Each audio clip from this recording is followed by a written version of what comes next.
Banorët e Borizanës u ngritën në protestë duke akuzuar qeverinë dhe institucionet lokale për një heshtje që zgjat prej 2 dekadash. Shkak I kësaj proteste u bë situata e 72 orëve të fundit, ku rreth I kryes u përfshi në rreshje të dendura, duke shkaktuar përmbytje në disa zona. Si pasojë e rreshjeve të shumta, Guroria që ndodhet vetëm 100 metra larg banesave, sipas banorëve u ka shkatërruar shtëpitë, pronat dhe sigurinë, ndërsa çdo vit I detyron ata të paguajnë nga xhepi dëmet që ajo shkakton. Pas rreshjeve të fundit pati një përkeqësim të situatës kur poroi Maçanës I devijuar dhe I bllokuar nga Guroria, siç pretendojnë banorët, shkaktoi përmbysje të frikshme në rrugë, kopshte dhe brenda shtëpive. Ata thonë se 1200 banor rrezikojnë çdo ditë nga shpërthimet dhe nga uji që nuk ndjek më shtigjet e Vjen ujë me rrëmbime dhe shivesh se çfarë dëmi bën.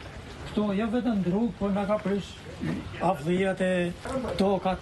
Më ka hy ujtë I kretë më shpi, më ka bot dam, më ka prish 2 milion lekë ushqim në lopës, shpia më ka dalë jashtë përdorimi prej Gurorës. Ka rreth 20 vjeç që ta Gurorët na hidhin shpia jashtë loje. Duam që ta ndihmoj media, se shteti ne për mbështetjen kemi falimentuar. Gurorët që janë këtu mal, urson aktivitetet e tyre dhe për na bin me fjalë çaklin kur ka përmbytje. Kena kërku në shumë instanca, në bashki, në komunë, e nuk përgjejmë zgjidhje. Ma pa çkull kret vendin këtu. As si lloj nime nga komuna s'kam marrë. Shteti është vjet për vota, sa herë ka votime. Investim s'bën. Çfarë të bëjnë me ne nuk e di.